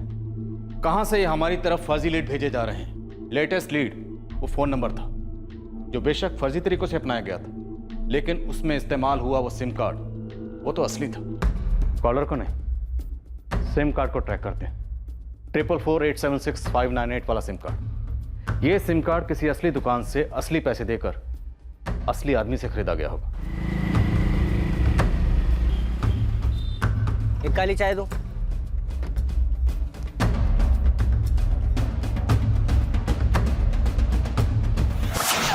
हाँ सर, ये नंबर 444876598 ये हमारे ही कंपनी का प्रीपेड नंबर है। लेकिन सर वो इस वक्त मुझे तुम्हारा लेकिन सर सुनना ही नहीं है। तुम्हारी कंपनी के सिम कार्ड का इस्तेमाल फिरौती मांगने के लिए किया गया और शायद इसका कनेक्शन एक मर्डर केस में भी हो सकता है।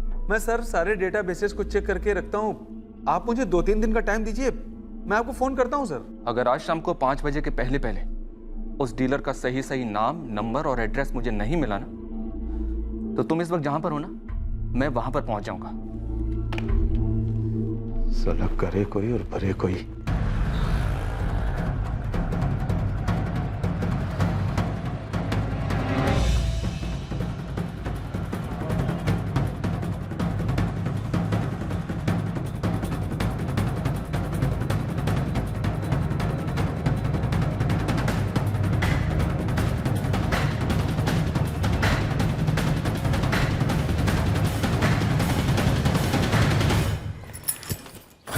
सुनिए ना, हमको अच्छा नहीं लग रहा है।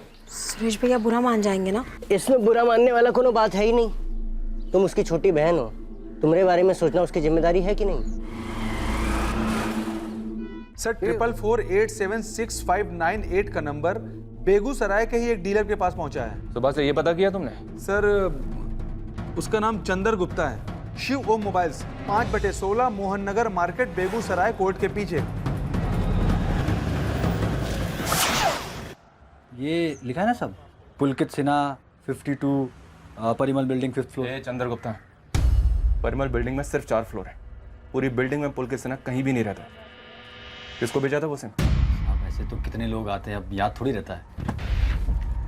20 नवंबर को वो सिम तेरी दुकान से इशू हुआ था। एप्लीकेंट का नाम, नंबर, एड्रेस, सारे डॉक्यूमेंट फर्जी हैं। पर मुझे असली आदमी चाहिए जिसने वो सिम खरीदा था। खूब जमेगा रंग जब मिल बैठेंगे 4 यार। तुम, हम, ये लॉकअप और ये डंडा। पुरानी यादें ताज़ा होंगी। हर फर्जी सिम की असली कहानी सुनाएगा तुम। साहब हम छोटे मोटे आदमी हैं, हमको क्यों फंसा रहे हैं इस कांड में? कांड छोटा मोटा नहीं, मर्डर हुआ। और इस मर्डर में तुझे कितना फंसाना है ये हमारे ऊपर है, और कितना बचना है ये तेरे ऊपर है। घड़ी देख ले, 1 मिनट में सब सच बोलेगा ना तो वार्निंग दे के अभी के अभी छोड़ दूंगा। लेकिन अगर झूठ बोलेगा और कुछ नहीं बोलेगा तो फिर ये डंडा बोलेगा। साहब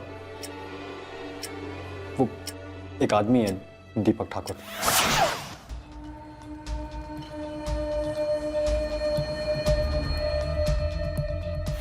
जाहिर सी बात है ये तेरी कोई पहचान वाला ही होगा। दरअसल मैं जानता हूँ दीपक ठाकुर, वो कमीशन देता है मुझे साहब। कैसा कमीशन? मैं उसका काम जानता हूँ साहब। क्या धंधा था उसका?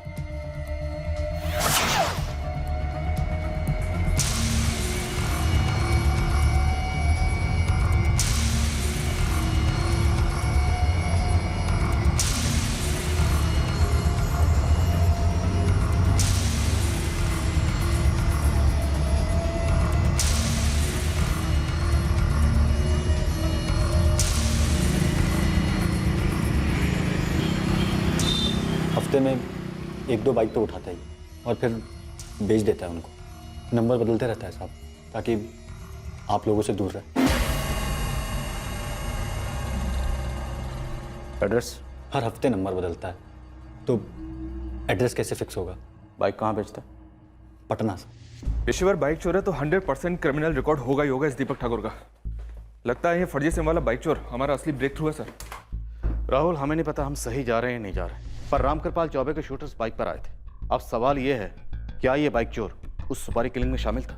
मतलब आप कहना क्या चाहते हो? मैडम सच कहें तो हमको भी नहीं पता है कि हम क्या कहना चाह रहे हैं। बस अटपटा लगा तो शेयर कर रहे हैं आपके संग। हाँ तो कीजिए ना शेयर। मैडम ये अपने रामकृपाल जी की बिटिया है ना आरती, उसका पति है राकेश। हाँ हाँ, आगे? मैडम आप लोग लगे पड़े हैं कातिल को पकड़ने। हम लोग भी सदमे में अभी तक रामकृपाल जी को लेकर। और ये राकेश, ये क्या करता है? ये रोज दफ्तर में आ धमकता है अपनी पत्नी आरती की अर्जी लेकर। आरती की अर्जी? जॉब के लिए? मतलब अब ये जॉब मिलेगी एज अ कॉम्पनसेशन रामकृपाल जी की अननेचुरल डेथ की वजह से। अब बताइए ऐसी भी क्या हड़बड़ी है? देखो कानून के हिसाब से तो देखना पड़ेगा, पर नैतिकता के हिसाब से तो नौकरी का पहला ऑफर सुरेश को जाना चाहिए और जाएगा भी। सर ऐसे कैसे जाएगा? और पहला ऑफर आरती को क्यों नहीं जाना चाहिए? अरे भाई हम लोग यहाँ बैठकर काहे बतिया रहे हैं? पुलिस लगी पड़ी है हत्यारों को ढूंढने में, सारा माहौल इतना तंग है। अरे सब कुछ पहले सेटल हो जाने दीजिए, फिर आप लोग बैठकर तय करिएगा कि कौन अर्जी डालेगा कौन नहीं डालेगा। लेकिन जब नोटिस निकलेगा नौकरी का तो आप पहला फ़ोन हम ही को करेंगे ना। अब होने को तो इनका घर का मामला भी हो सकता है, लेकिन जमाना तो खराब चल रहा है ना मैडम। ये दीपक ठाकुर तो बाइक चोरी में MA PhD किया हुआ है मालिक। अपने बेगूसराय सिटी में जो रतन चौक थाना है ना, गोल मंदिर के पीछे वाला, वहाँ इसके खिलाफ एक नहीं दर्जन व केस दर्ज हैं। मैं उसके सारे रिकॉर्ड्स निकलवाता हूँ। तो ये पता कर कि इस वक्त दीपक ठाकुर कहाँ मिलेगा। राकेश? यस सर, हरि प्रसाद ने खुद फोन किया। सर ये रहा हमारा दीपक ठाकुर। रतन चौक पुलिस थाने में इसकी पूरी पोथी बन चुकी है। हम लोग अभी तक मर्डर और अटेम्प्ट टू मर्डर के केसेस को खंगाल रहे थे, लेकिन यहाँ सुराग निकला तो बाइक चोर का। सुराग है या हमें गुमराह करने की एक और कोशिश?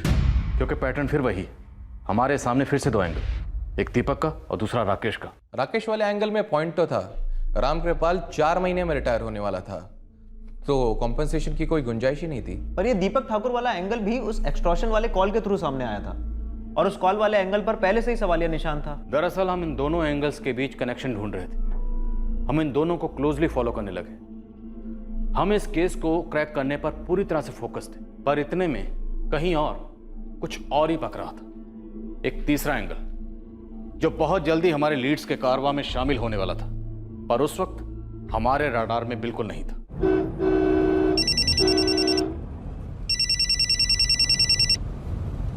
हेलो। प्रणाम कैलाश प्रजापति जी। प्रणाम। कौन बोल रहे हैं? हम कौन बोल रहे हैं वो छोड़िए, बस हमारा बात ध्यान से पकड़िए। अब कैसी बात? यही कि बहुत जल्दी आपकी धर्म पत्नी जो हैं वो आपकी विधवा कहलाएंगी। क्या बकवास कर रहे हो? कौन बोल रहा है तू? मंगल सिंह। मंगल सिंह नाम है हमारा। पुलिस को बताना हो बता दीजिए, कहीं लिखवाना हो लिखवा दीजिए, और साथ में अपना बीवी बच्चा के नाम जो जो लिखवाना हो वो काम भी करवा लीजिएगा, क्योंकि हम आपको गोली मारने वाले हैं। अच्छा समझे। तुमको पैसा चाहिए? हमको तो आपके जैसा जिंदगी चाहिए साहब जी। कितने पैसे चाहिए तुमको? तब उनके तौर पे 10 लाख ठीक रहेगा। आप कल तक जुगाड़ कर दीजिए, परसों हम ले लेंगे आपसे। Hello hello. सुजित, इस राकेश त्रिवेदी पर मुझे 24 घंटे सर्विलेंस चाहिए। कहाँ जाता है, किससे बात करता है, पूरी डिटेल्स। उस बाइक चोर का एड्रेस निकाला क्या गोविंद? मालिक ये दीपक ठाकुर पिछले 6 महीने में 3 बार घर चेंज कर चुका है। अभी का ठिकाना पता नहीं चला है। Mobile number? तीनों मकान मालिकों के पास अलग अलग नंबर थे, सारे फर्जी। कुछ तो असली खबर सुना गोविंद। आप पटना घुमाइए, वहाँ के सिटी जेल में 2 सितंबर को ये दीपक ठाकुर मौजूद था। किस चार्ज में गिरफ्तार हुआ था ये? सर गिरफ्तार नहीं हुआ था, किसी से मिलने गया था।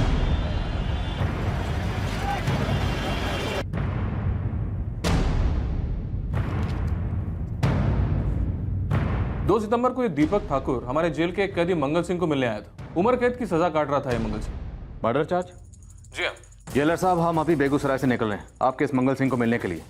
रामकृपाल चौबे जी के मर्डर के सिलसिले में इससे कुछ पूछताछ करनी है। पढ़ा था उस केस के बारे में, लेकिन इंस्पेक्टर इस वक्त मंगल सिंह जेल में नहीं है। क्यों? बेल होगी क्या? दरअसल 28 सितंबर को मंगल सिंह की सुनवाई थी बेगूसराय के जिला कोर्ट में, एक दूसरे केस के सिलसिले में। ये बेगूसराय के सादिक बाग थाने का केस था। इंक्वायरी अभी भी चल रही है उस केस की। और जब सादिक बाग पुलिस मंगल सिंह को बेगूसराय से यहाँ वापस पटना सिटी जेल लौटा रही थी, उस वक्त मंगल एस्केप कर गया। क्या?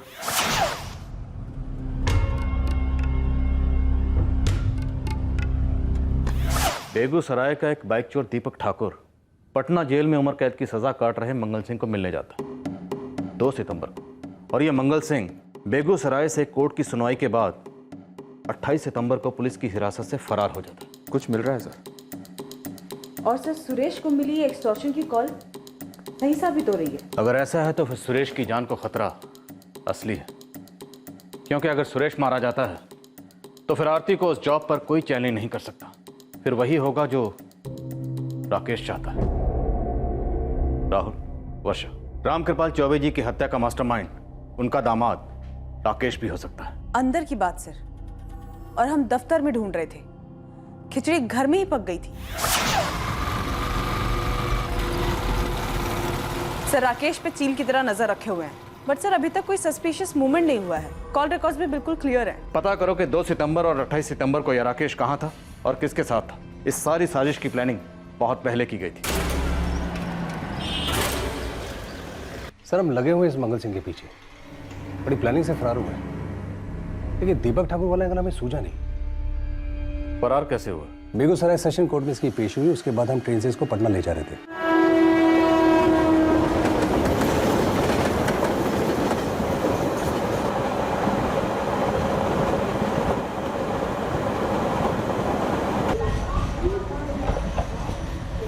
यात्रीगण कृपया ध्यान दें, पटना जाने वाली Tripura Sundari express platform number 2 पर आ रही है।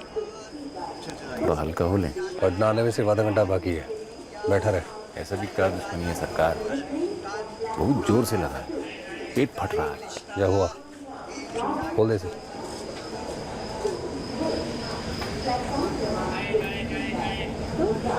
यात्री कृपया प्लेटफॉर्म नंबर 3 के किनारे से दूर रहे। तेज गाड़ी पास होने वाली है। हाँ साहब, अंदर भी आएंगे का? हमें अंदर आने का शौक नहीं है। अपना काम खत्म करो, जल्दी से बाहर आओ।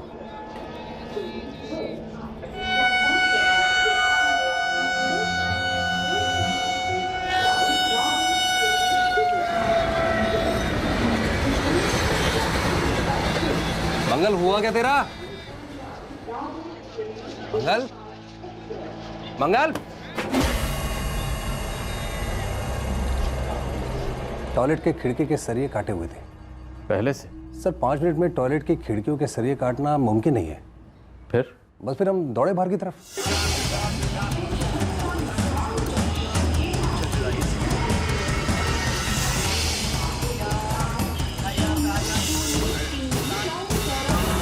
भाग निकला सर। टॉयलेट की खिड़की की सरिया पहले से काटी हुई थी?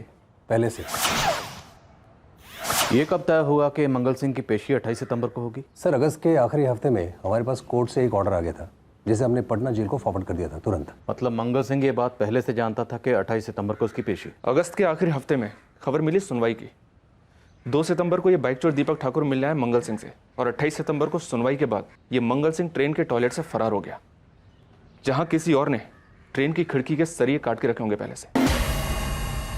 सर राकेश के फोन रिकॉर्ड के हिसाब से 28 सितंबर को राकेश मैथानी स्टेशन पर गया ही नहीं, जहां से मंगल फरार हुआ था, और ना ही 2 सितंबर को वो पटना गया था। और राकेश के कॉल रिकॉर्ड्स में दीपक ठाकुर का नंबर? नो सर, वैसे भी दीपक के सारे नंबर फर्जी ही होते हैं, लेकिन दीपक के फर्जी नंबर मैंने राकेश के कॉल रिकॉर्ड्स में चेक किए, एक भी नहीं है। इस मंगल सिंह और दीपक ठाकुर के लिए मैन हंट लॉन्च करते हैं, बड़े वाला। इतना तो क्लियर है कि ये दोनों रामकृपाल चौबे की हत्या में शामिल थे। हालांकि हत्या का मोटिव एक्सटॉर्शन था या नहीं, ये भी क्लियर नहीं है। और बाकी बचा राकेश वाला एंगल। दोनों में से एक हो सकता है सर। ये एक्सटॉर्शन का मामला पहले से ही वीक लग रहा था, तो शायद हमारा गुनहगार ये राकेश ही हो। एसपी साहब, हम अब भी वेट ही कर रहे हैं। सर मैं ये तो नहीं कहूंगा कि इंतजार खत्म हुआ, ये लो मुजरिम। हाँ, पर इतना जरूर कहूंगा कि कुछ ठोस कड़ियां हाथ लग गई हैं। कैसी कड़ियां हाथ लगी हैं? सर इस वक्त कुछ कहना प्रीमेच्योर होगा। मतलब आप हमसे कुछ छुपा रहे हैं? नहीं सर, ऐसा कुछ भी नहीं है। बस हमें श्योर होना है कि ये सारी कड़ियां मिलकर केस सॉल्व कर पाएंगी। गणित बैठते ही मैं सबसे पहले आप ही को फोन करूंगा।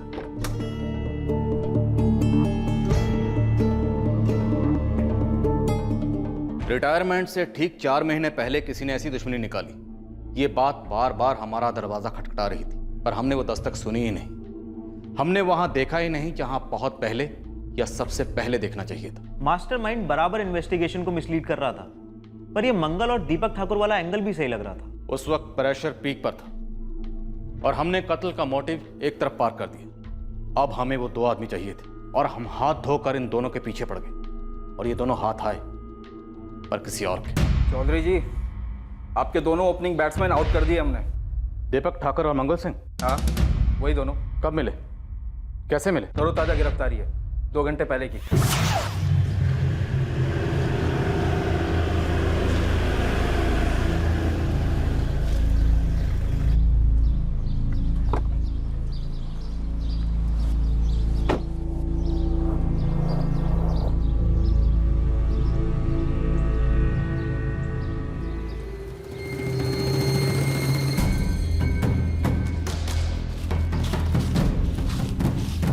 प्रणाम कैलाश जी।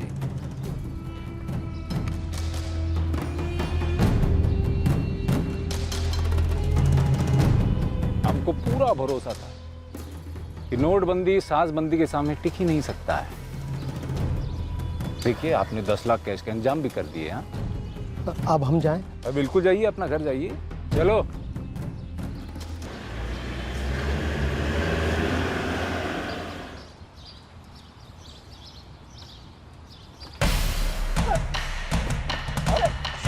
पीठ में, सिर में, ऐसी कोई जगह नहीं जहां हम लोहा नहीं ठोकेंगे। बड़ी शिद्दत से पुलिस फोर्स तुझे ढूंढ रही थी मंगल सिंह, नाम मिलने का तो सवाल ही नहीं था। मंगल सिंह और दीपक ठाकुर को क्राइम ब्रांच वाले 1 घंटे में हमारे वाले करने वाले। वर्षा, राकेश फिसलना नहीं चाहिए। सर, मैं सेफ्टी के तौर पे उसे अभी यहाँ ले आती हूँ। एक मर्डर में तो तुम पहले से ही उम्र कैद की सजा काट रहे और दूसरे मर्डर केस की सुनवाई के बाद तुम हो गए फरार। काशी यात्रा करने के लिए तो फरार नहीं हुए, तुम फरार हुए थे रामकृपाल चौबे का मर्डर करने के लिए। हाँ या ना? ना बोलने का कोनो सवाल ही नहीं है सरकार। हमारा जवाब है हाँ। हम ही रामकृपाल चौबे को ठोके थे। वही दीपक हुआ बाइक चला रहा था, वो भी चोरी का। तुम लोग हो पेशेवर मुजरिम, शातिर खिलाड़ी हो। इतनी आसानी से तो अपना जुर्म कबूल करोगे नहीं। तुम दोनों कहीं पैसे वैसे के चक्कर में किसी दूसरे का जुर्म अपने सर पर तो नहीं ले रहे? नहीं सर, हम पेशेवर हैं। जब गेम हार जाते हैं तो टाइम वेस्ट करने में विश्वास नहीं रखते हैं। अब बेकार में खुद को कुटवाने का क्या मतलब?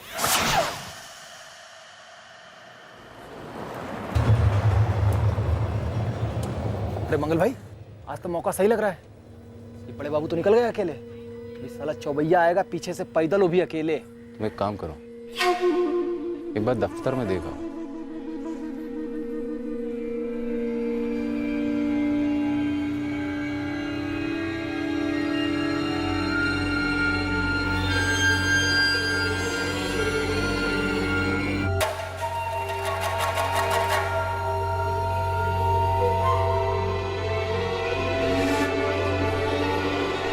मंगल भाई, आज अपना दिन लग रहा है, चलो।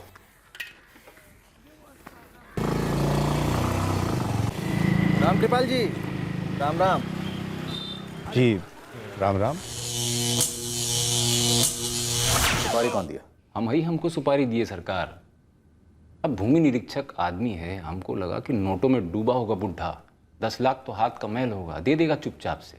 लेकिन ना, वहां भी अपना ईमानदारी झाड़ा साला। तुमने रामकृपाल चौबे से कब पैसे मांगे थे? कई दफा मांगे, हर बारी हरिश्चंद्र बनते रहा साला। तुम पेशेवर मुजरिम होने की आड़ में सच बोलने का ढोंग कर रहे, पर तुम लोग ये भूल गए कि हम भी पेशेवर पुलिस वाले हैं। तुम जैसे भांडों को ना चुटकी में पहचान लेते। मंगल सिंह, अब सीधे सीधे ये बताओ कि रामकृपाल चौबे की सुपारी तुम्हें किसने दी थी? रामकृपाल चौबे से तुमने कभी कोई पैसा मांगा ही नहीं। एक बात पूछे, आपको किसने सुपारी दिया है किसी और को फंसाने का? यहाँ सवाल सिर्फ हम पूछते हैं, आखिरी बार पूछ रहा हूँ, रामकृपाल चौबे की सुपारी किसने दी थी? हमारा एक ही जवाब है सरकार। हमने रामकृपाल चौबे से 10 लाख रुपया मांगा, उसकी जान के एवज में उसने नहीं दिया तो हम उसको ठोक दिए। फिर उसके लड़के है वो सुरेश चौबे से भी पैसा मांगा, वो भी मुकर गया। हम उसको मारने का प्लानिंग बना ही रहे थे कि इतने में आप लोग। और तुम दीपक ठाकुर, इसका तो हम भरता चौका बना ही देंगे। अब तुम सोचो तुम्हारा क्या करना है? मंगल भाई ने जो बोला है सब सच बोला है साहब। झूठ बोले, साफ साफ झूठ बोले। लेकिन क्यों बोल रहे हैं हम नहीं जानते सर, एक हिंट तक नहीं है हमारे पास। किसी भी कीमत पे टूटना नहीं। इतनी देर से हमको यहाँ पर बैठा करके रखा है, लेकिन कारण बताएंगी? कब तक बैठाएंगी हमको यहाँ? जब तक हमारा शक यकीन में नहीं बदल जाता। होने को 5 मिनट भी लग सकते हैं और 5 घंटे भी। पूरा इस बात पे डिपेंड करता है कि ये मंगल और दीपक कितनी कुटाई सह सकते हैं। ये मंगल सिंह नहीं टूटेगा। एक मर्डर में उम्र कैद की सजा काट रहा है, इस पर एक और चार्ज लग भी गया तो इससे कोई फर्क नहीं पड़ेगा। दीपक ठाकुर को पड़ेगा सर, और ये टूटेगा भी। 100% ये सुपारी किलिंग और गोली इन दोनों ने चलाई, लेकिन दुश्मनी किसी और की। आजा दीपक, वहां क्राइम ब्रांच वाले हमसे कह रहे हैं कि उन्हें तुम्हारी कोई जरूरत नहीं है, और हमने भी उनसे कह दिया कि तुम भी हमारे लिए बेकार हो। सुजीत साइलेंसर लेकर आओ। इन लोगों ने भी साइलेंसर यूज किया था ना। दीपक, अच्छा है कि तू अनाथ है। अगर तेरे बीवी बच्चे होते ना तो तुझे मारना हमारे लिए बहुत मुश्किल होता है यार। नहीं सर, एक चांस दीजिए, हम आपको सब कुछ सच बता देंगे। बोलता रहे। मेरा दिमाग ठीक रहेगा तो हो सकता है कि तू बच जाए। हाँ सर, सब कुछ पहले से ही प्लान हो चुका था। सीधे सीधे बता दे, राम कृपाल चौबे के नाम की सुपारी किसने दी थी तुझे? बोल। क्या? ये रतन चौक में जहाँ दीपक गिरफ्तार हुआ था ना, इसके साथ एक और बंदा गिरफ्तार हुआ था जो जेल में था इसके साथ। कौन गोविंद? सुरेश, राम कृपाल चौबे जी के सुपुत्र। सब कुछ सुरेश के कहने पर हुआ था सर, उसी के कहने पर हमने उसके बाप को ठोक दिया था। क्या बोला? बेटे ने अपने ही बाप को मारने की सुपारी दी और फिर तुम लोगों ने जबरन उससे पैसा वसूल करने की कोशिश की, उसे फोन पे जान से मारने की धमकी दी? नहीं सर, जबरदस्ती नहीं की थी, वो तो हमारा मजदूरी था। सुनो यार मंगल, पैसा जुटाने में थोड़ा समय तो लगेगा भाई। सुरेश भाई, आपने कहा था कि आपके बाबूजी का प्रोविडेंट फंड तुरंत हाथ में मिल जाएगा और आपको उनकी नौकरी भी। 1 महीना से ऊपर हो गया है काम किए, और पुलिस वालों को भी कोई भनक नहीं पड़ी है, कुछ उखाड़ नहीं पाए अब तक। लेकिन पुलिस पागलों की तरह केस पर लगी पड़ी है ना भाई, समझा करो यार। पापा का पीएफ भी अभी रिलीज नहीं हुआ है और हमारी नौकरी लगने में अभी समय है भाई। उन सबसे हमारा क्या लेना देना भाई? थोड़ा इंतजार करो यार, हम तो बैंक का सेविंग अकाउंट में भी हाथ नहीं डाल सकते। सारी नोटबंदी जो शुरू कर दी है सरकार ने। हम आपके काम के लिए जेल से भागे थे, हमारे ऊपर न छत है और ना खाने का 2 वक्त का रोटी, ऊपर से नोटबंदी ने बैंड बजा रखी है। अरे हम तो बैंक जाके पैसा भी नहीं निकलवा सकते हैं भाई। जल्दी से कोई जुगाड़ कीजिए आप और हमको हमारे हक का पैसा दिलवाइए, नहीं तो हम सीधे पुलिस को फोन कर देंगे और कर देंगे उल्टी। ये एक थे श्रवण कुमार पुरानों में आदर्श बेटे, और ये हैं पार्ट 2। सर, ये कह रहा है सुरेश चौबे ने सुपारी दी थी। अगर इस बार झूठ बोला या हमें घुमाने की कोशिश की तो केस को साइड में रखकर ना तो मैं यही ठोक दूंगा। अरे नहीं सर, माँ कसम एकदम सच बोल रहा हूँ। तो सुरेश चौबे ने सुपारी दी थी, इसलिए तुम जेल में गए थे मंगल सिंह को मिलने। सुनवाई के बाद मंगल सिंह का फरार होना, ये सब प्लानिंग थी। जी सर, सब कुछ ऐसे ही हुआ था, सब कुछ सुरेश के कहने पे ही हुआ था। सरस्वती, अपने इस नालायक को समझा दो कि हम आखिरी बार इसकी जमानत करवाए हैं। आज के बाद बाइक तो क्या, एक सेफ्टी पिन भी चुराई ना इसने, तो इसके नाम के पीछे से हम अपना नाम कटवा देंगे। बस भी कीजिए, रात भर डांटे हैं, अब दफ्तर जाते वक्त क्यों अपना ब्लड प्रेशर बढ़ा रहे हैं? इतना गुस्सा ठीक नहीं है। गुस्सा ठीक है, गुस्सा करना चाहिए था वक्त पर तुम्हें, जब तुम्हारे लाडले ने पहली बार चोरी की थी। सारा दोस्त मम्मी के सर पे ना थोपो पापा। अगर दूसरों के बापों की तरह आपने भी अपने बेटे के लिए कुछ किया होता ना तो आज ये दिन नहीं देखते। खुद तो अपने पैरों पे खड़े होने की ताकत है नहीं, तो दोष हम पे लगा दी। ये पैरों वाला जुमला बहुत पुराना हो चुका है पापा। आपकी पुरानी सोच अब सड़ने लगी है, बू आने लगी है। सुरेश चुप कर। दुनिया भर में लोग अपने बच्चों के लिए क्या नहीं करते मम्मी। राजनीति ले लीजिए, हर पार्टी में टॉप की कुर्सी पर ऐसे लोग हैं जो पसीने के रास्ते से नहीं पहुंचे, बल्कि खून के रिश्ते के कारण बैठे हुए हैं। उनके माँ बाप, भाई बहन, मामा चाचा अगर पॉलिटिक्स में नहीं होते ना तो इन सालों को इलेक्शन का सर्कस का टिकट तक नसीब नहीं होता।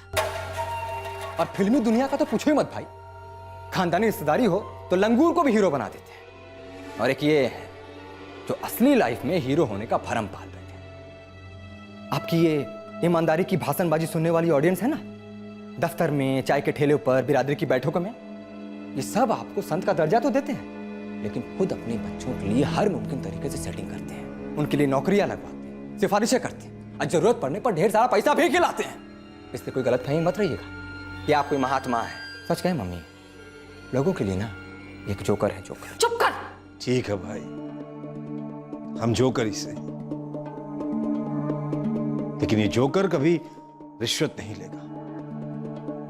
ये जोकर कभी किसी नालायक की सिफारिश नहीं करेगा। हाँ, आज की बात तुम अपना देख लो भाई।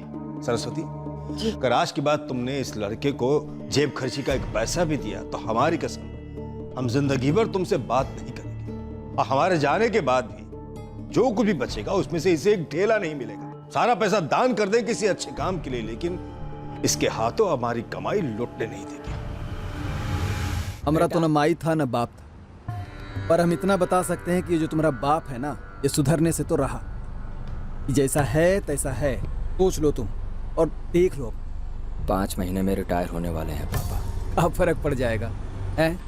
वो पहले भी तुम्हारा काम के नहीं थे और बाद में भी तुम्हारा काम के नहीं रहेंगे। रिटायर होने के बाद सारा पीएफ जो मिलेगा वो दे देगा हमारी बहन आरती को, या फिर पागल बुड्ढा सच में दानवन कर देगा। तुम क्या अपने घर में डाका डालने की सोच रहे हो? ना ना ना ना, उससे बेटर आइडिया है। अच्छा, खत्म कर देते हैं रामकृपाल चौबे।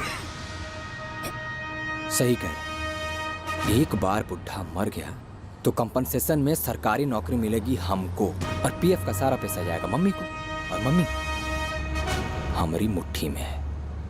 हमरे पापा को ठोक दोगे दीपक, पीएफ के कम से कम 25 लाख मिलेंगे, 10 तुम्हारे। पागल हो गया क्या तू? ठोक देगा हमारे बाप को? बाइक चोरी करते हैं हम, मारना वारना ये हमारा बस का बात ही नहीं है, हम कभी किए ही नहीं है। हाँ तो 10 लाख भी कभी देखे हैं? देखो यार, अगर तुमसे नहीं हो पा रहा है तो किसी तजुर्बेकार को साथ ले लो। ये 5 सुपारी के लाइन का एक ठो दोस्त है हमारा, लेकिन पुलिस ने उसको रिटायर कर दिया। मर्डर का केस में उम्र कैद का सजा काट रहा। बात करो उससे। अरे उसका खुद का आदमी तो होगा कोई। हमें यहाँ से निकलवा लो, ये हमारे बाएं हाथ का खेल है दीपक। बेल तो आपका होने से रहा मंगल भाई। अरे बेल गया तेल लेने। हमारी 28 तारीख को बेगूसराय सेशन कोर्ट में एक दूसरे केस की सुनवाई है। उसका सुरेश चौबे के साथ मिलकर कोई चक्कर चला दो।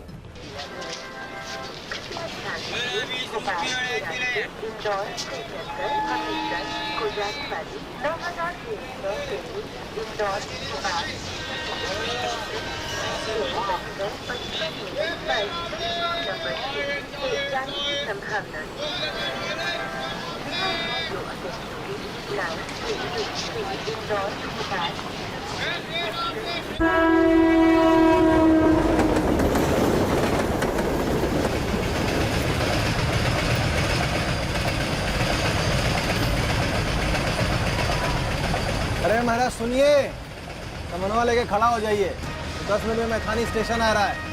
हम टॉयलेट जा रहे हैं। टॉयलेट, ठीक है ना? हाँ।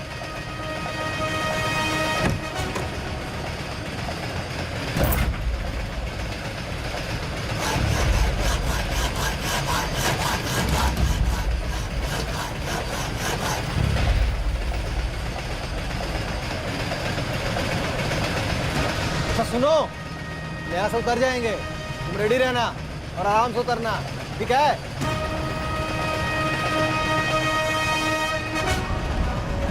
यात्रीगण कृपया ध्यान दें।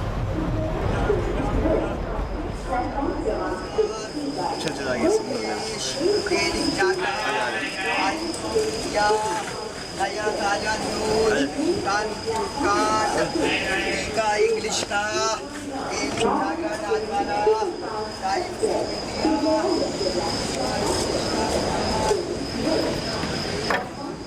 मंगल, मंगल,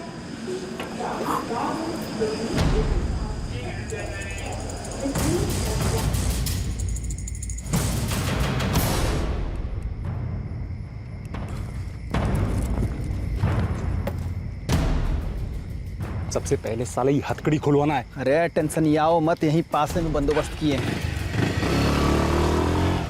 सर हम रोज चक्कर लगाते थे, शाम को तैयार रहते थे, लेकिन राम कृपाल बड़े बाबू के साथ निकल जाता था। उस दिन बड़े बाबू अकेले निकल गए तो हमने अपना काम कर दिया। सच कहे मम्मी, पापा ने कभी हमको अपना बेटा माना ही नहीं। तुम कभी हमको अपनी माँ माने थे सुरेश? यकीन करो मम्मी, हमारी लाइफ में सिवाय आपके हमने कभी किसी को अपना नहीं माना, आरती को भी नहीं। पापा ने कभी कुछ किया ही नहीं हमारे लिए। तुम्हारे पापा ने कभी ऊपरी कमाई का एक पैसा नहीं बनाया। अपनी तनख्वाह से तुम्हारी और आरती की परवरिश में कोई कसर नहीं छोड़ी। तुम्हें अच्छी तालीम दी, अच्छे संस्कार दिए, लेकिन तुमने उन्हीं का कत्ल कर डाला। हमसे कहते रहे तुम्हें धमकी मिली। जीते जी तुम्हारे पापा इसी चिंता में रहते थे कि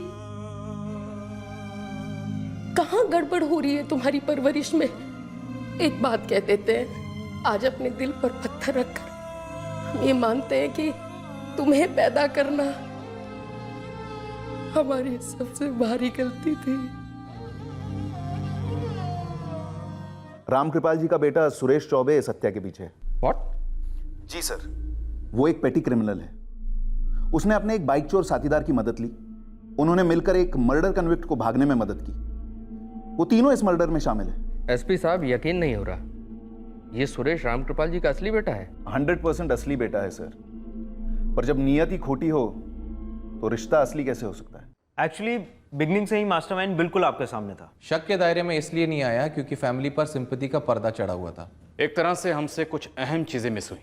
पहली बात, प्रेशर में आकर हमने बाहर के सारे एंगल टटोले, लेकिन पर्सनल एंगल, घरेलू एंगल स्किप कर दिया। इसके चलते रामकृपाल चौबे के बेटे सुरेश चौबे की क्रिमिनल हिस्ट्री कभी हमारे सामने नहीं आई। एक उम्र कैदी का जेल से सुपारी लेना चिंता का विषय है, बहुत ज्यादा चिंता का विषय है।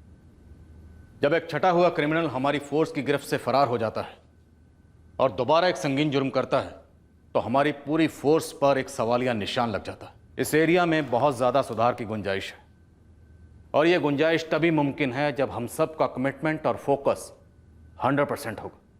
बिल्कुल अर्जुन के उस तीर की तरह जिसे मछली की आंख के सिवा कुछ नजर नहीं आया।